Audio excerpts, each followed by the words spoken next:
This is Nightly Business Report with Bill Griffith and Sue Herrera. Racing ahead, Nike reports double-digit profit growth, but expectations were higher and investors may have wanted even more. They have made clear our trade imbalance is just not acceptable. President Trump addresses the United Nations General Assembly, saying the U.S. will no longer tolerate abuse on trade, and stocks struggle to hold their gains. Paying for college, saving balances are at a record. Well, that's good news for parents who are relying on financial aid more than ever. Those stories and more tonight on Nightly Business Report for Tuesday, September 25th.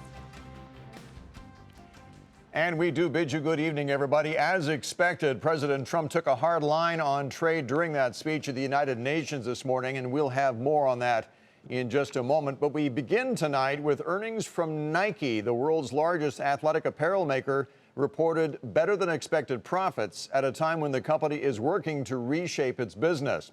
It was also a quarter that you saw Nike launch this controversial new ad campaign.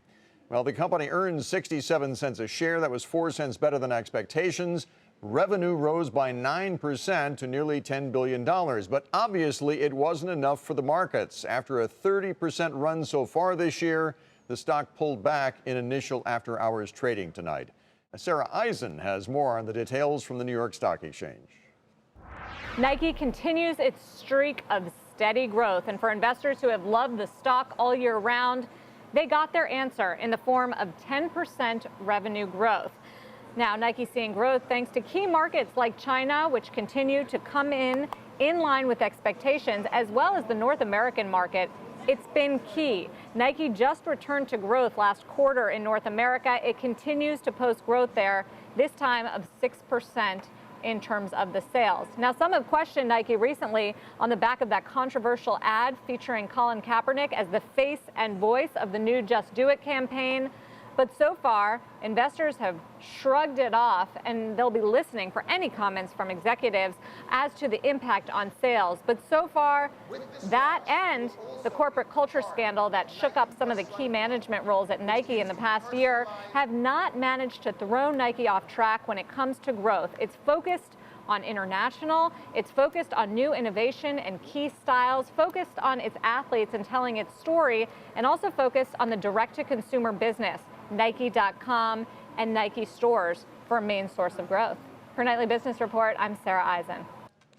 Overall on Wall Street, stocks were mixed, with the NASDAQ the only major index to close higher today.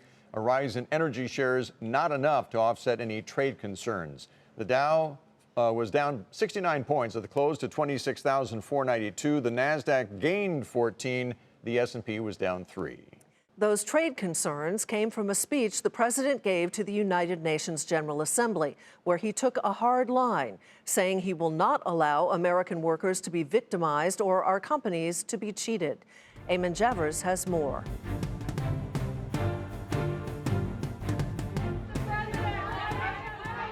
President Trump making an American declaration of independence from globalism itself at today's UN General Assembly, signaling a much more unilateral approach to foreign policy by the United States and dismissing many of the multinational diplomatic efforts of the post-Cold War era. America is governed by Americans.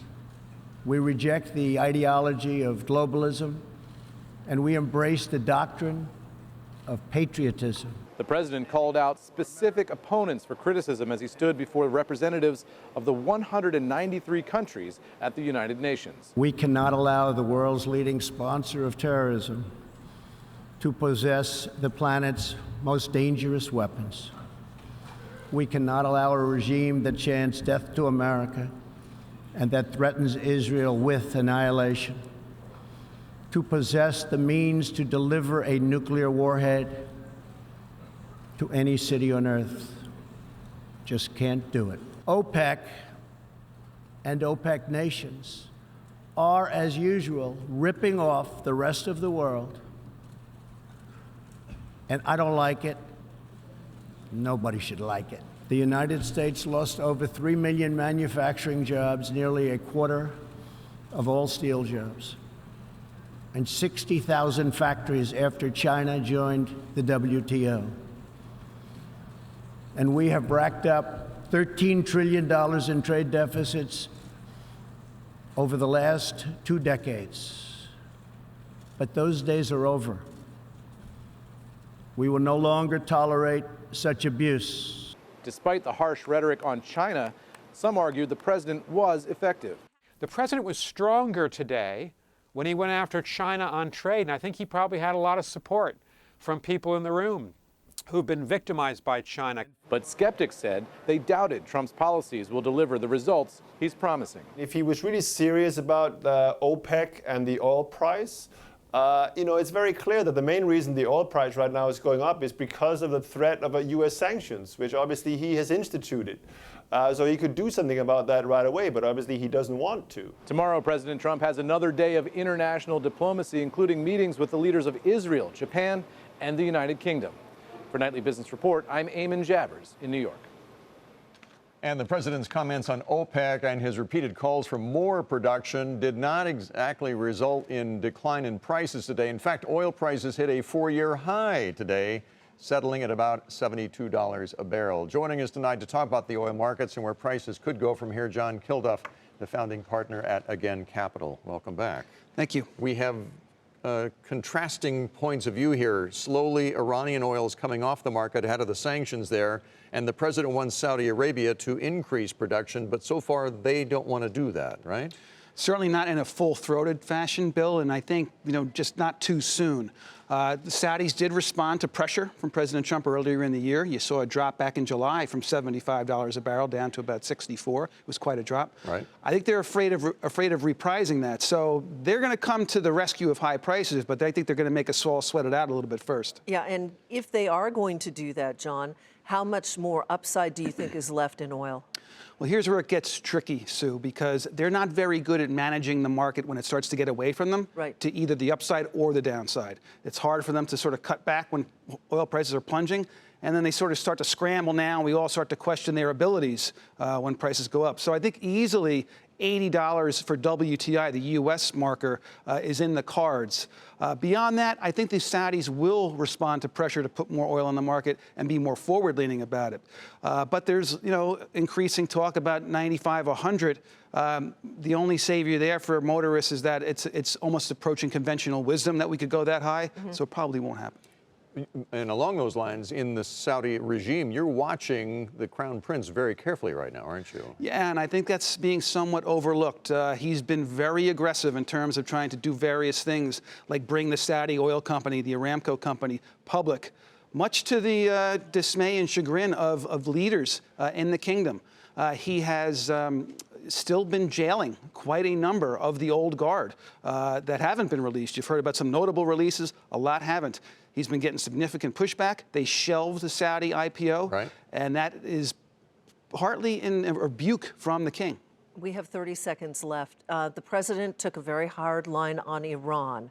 Any chance that he and Rouhani will talk? What would that do to oil prices? Rouhani's speech tonight was very interesting. He sort of laid out a framework for Trump and the Trump administration to get back to the table. It was sort of technical, but it easily could happen. I think President Trump, this kind of outreach President Trump might go for, so maybe running into each other in the hallway could be something that happens, and that would be a bearish or downward price move for oil. They would like that. We'd like that. All right. Always good insights. John Kilduff from Again Capital. Thanks again, John. Thank you, guys. Appreciate it.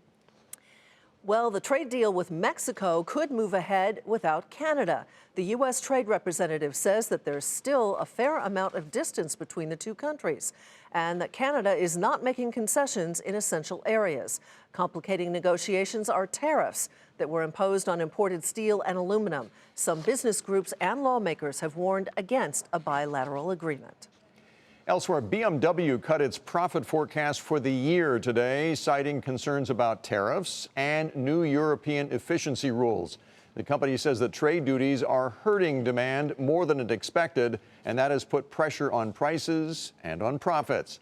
The automaker added that new emission rules have led to increased competition that could also ultimately hit its sales. The warning rippled through the sector, sending shares of automakers and auto parts makers lower today.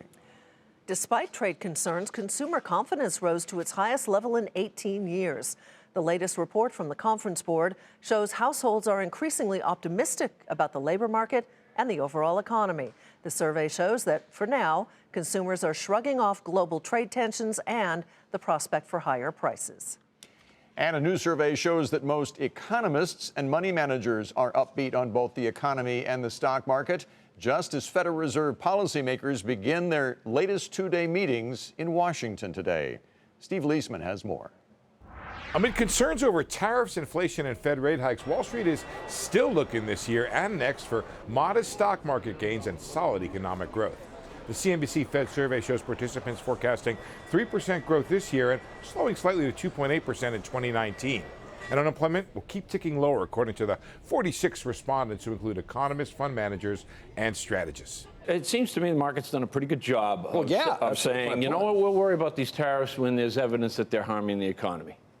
And until then, let's focus on what we do know, and the economy is really strong, earnings are really strong. The group forecasts that the S&P 500 will rise to 2956 this year and end 2019 comfortably above the 3,000 level. The 10-year Treasury is forecast to rise to around 3.5% from the current level of 3.1 as the Fed pushes up its benchmark short-term interest rate. Respondents see another half point of hikes from the Fed through the end of 2018, another half point next year. With strong stimulus from the tax cuts and deficit spending, most think the Fed will have to raise rates high enough to slow the economy down and ward off inflation. Inflation is forecast around 2.5% next year. We have just about every inflation indicator pointing upwards, and this is going to add fuel to that fire.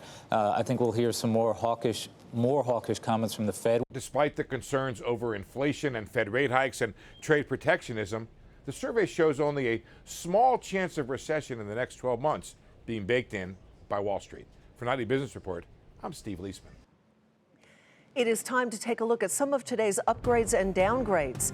Intel was downgraded to sell from market perform at Raymond James. The analyst cites manufacturing issues, and the firm expects these problems to last for a while.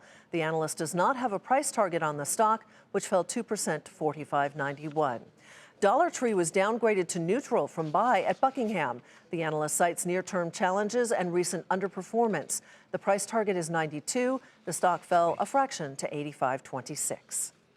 Clorox was upgraded to buy from hold at Argus. The analyst there cited innovation at the company and the potential for an increase in revenue as a result. Price target now $175. But despite that upgrade, the stock fell a fraction to $149.64. And Amazon's price target has been raised again, this time to $2,350 at Jefferies. The analyst cites the company's new initiatives and growth opportunities. The firm did maintain its buy rating. The stock gained nearly 2% today. It closed at $1,974.55. Still ahead, political drama, but not in Washington, in London, and it could have economic consequences.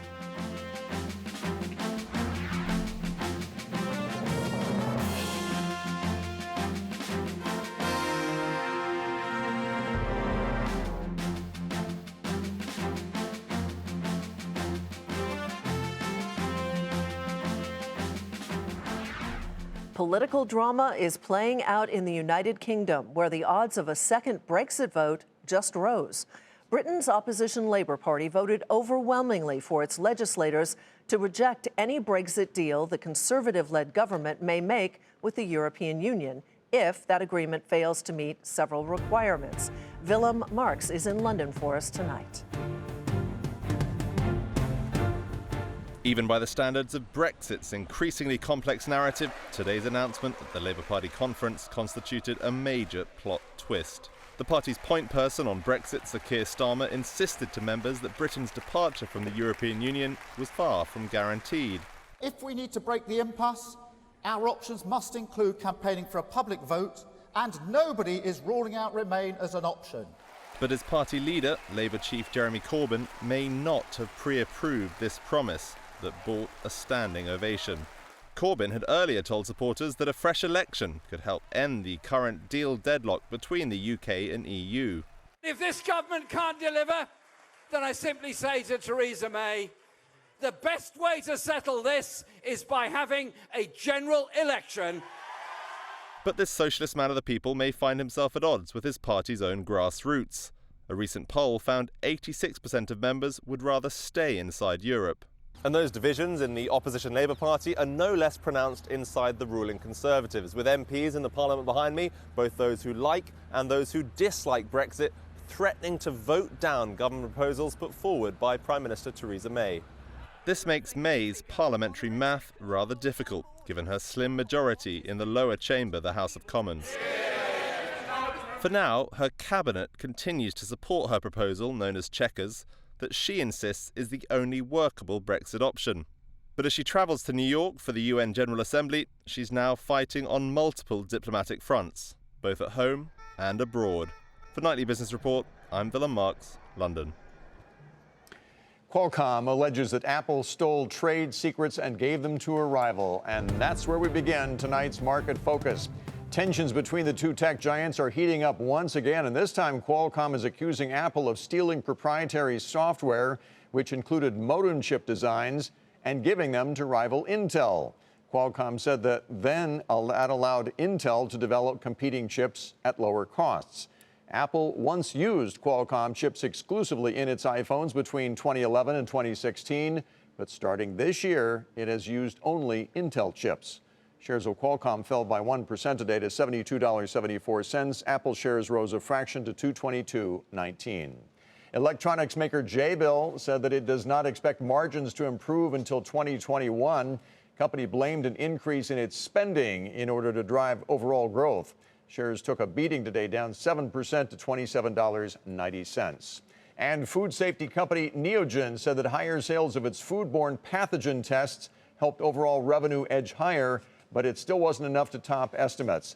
The company did, however, deliver an earnings beat and said that two recent acquisitions should help strengthen its financial performance in the future. Shares of Neogen, though, fell 15% today to $74.69.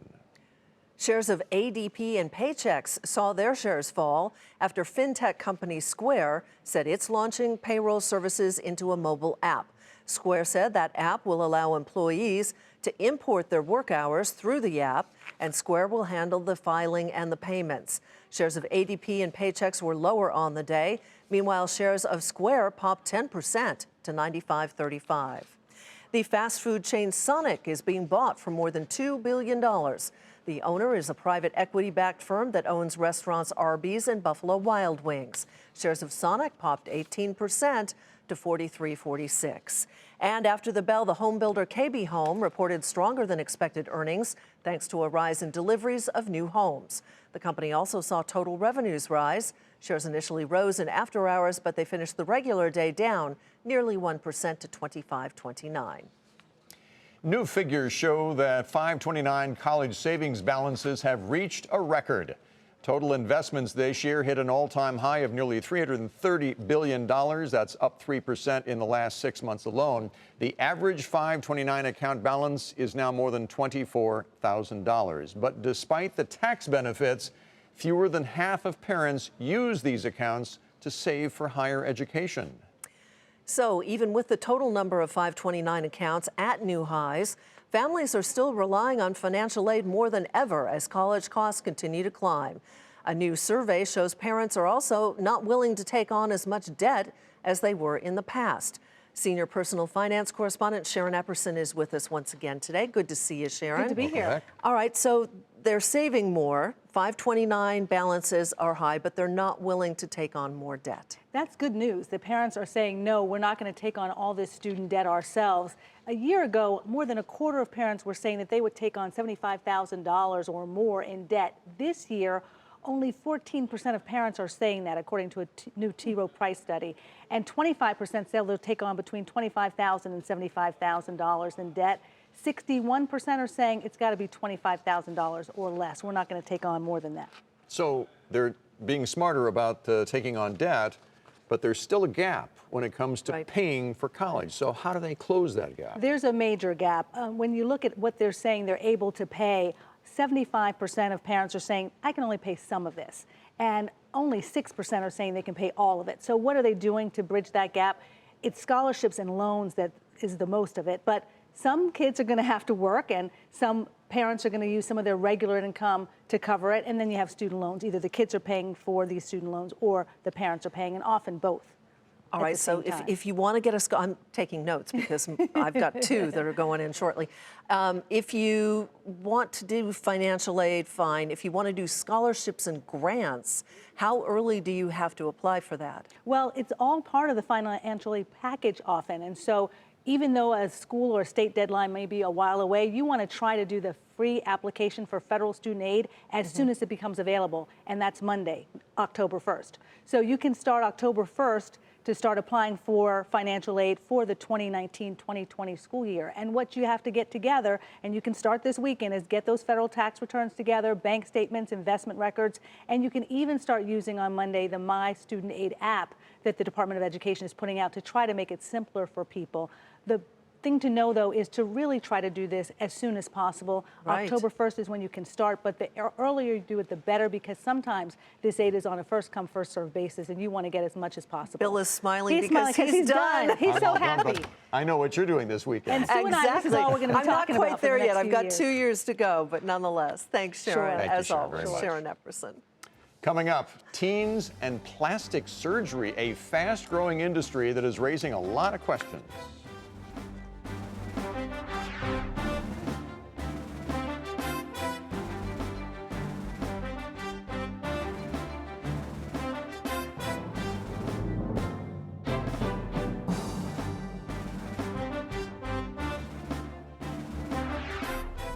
The Justice Department met with state attorneys general today to discuss how tech companies handle user data. The California Attorney General said the focus of that meeting was to see if privacy issues can be addressed using antitrust law. The meeting was short, and the group made no plans to file any case or open an investigation. And the CEO of Google is reportedly going to be meeting with lawmakers in Washington this week. Sundar Pichai is expected to address a range of issues, including the company's business dealings with China and those allegations of political bias in its search results. The meeting was organized by House Majority Leader Kevin McCarthy. The founders of Instagram are unfriending Facebook. Kevin Systrom and Mike Krieger are leaving the social network. In a statement, they said they're grateful for their 6 years at Facebook, which acquired the company for $1 billion. There are reports, though, of disagreements with Facebook's CEO Mark Zuckerberg over the photo app's direction. Zuckerberg nonetheless praised the founders, calling them extraordinary leaders. A greater number of teenagers are going under the knife for cosmetic surgery. This, according to a new report published by the American Society of Plastic Surgeons. Last year, nearly 230,000 procedures were performed on patients between the ages of 13 and 19 years old. In fact, teens accounted for 5% of all cosmetic surgeries in 2017, and the industry as a whole brought in more than $16 billion. Some of the most common surgeries requested by teens were nose reshaping, breast augmentation, and ear surgery. Joining us tonight is Dr. Alan Matarazzo. He's president-elect of the American Society of Plastic Surgeons. Doctor, good to see you. Thank you for joining us tonight. Thank you for having us. Why is this happening? How much does social media have to do with all of this and the influence it has on teens? There's no question that social media has a tremendous impact on people's perceptions of themselves, people's ease in which they talk about plastic surgery. And there's different pressures on today's youth than there was in our times. Right. Yeah. You know, also, teens have always kind of just wanted to fit in. But now I think there's more social pressure than ever, partly, as Bill mentioned, from social media, but also because life is very different for teens these days. And I have two teens, so I get it. But it seems like a very dangerous trend. Well, you know, things like nose reshaping, breast surgery, usually actually to reduce breast size both in men and women, and ear surgery have always been very, very popular procedures. As you mentioned, teenagers don't want to stand out. They want to look like their peers, feel normal, and not feel the pressures that society puts on them if they don't look the same. Mm-hmm. How much do these procedures cost? Does insurance cover this? Who pays for this? Well, some of these are covered. For example, very large breasts in a developing female may be covered by insurance. Breathing issues in the nose can be covered by insurance. Those that are cosmetic are self-pay. And the fees will vary according to regions of the country, complexity of the procedure, and the background. Which suggests to me that mom and dad have to be a part of this process. And 529s don't pay for it. But to Bill's point about being involved, okay, so tell me what I need to know as a mom if my daughters or my son come to me and they say, you know, I really want to change the way I look. Well, that's actually the most important thing. It has to be self-motivated. It really shouldn't be a parent or a friend telling them that you would look better if you did this. So that's the first step, is that they have to approach you, feel that there's something that bothers them, and then it's a process from there. You have to look at their emotional maturity, their physical maturity, what their needs are, what their expectations are. And then that's when you get into the consultation with a board-certified plastic surgeon, a member of the American Society of Plastic Surgeons, and you have a discussion with what their expectations will be, and you want them to understand the healing process, what's involved, the risks. Does it change their self-esteem, have you found? It can have a tremendous impact on a teenager who won't look up because they're covering their face, or a child who won't go to gym class because they're uncomfortable in a t-shirt,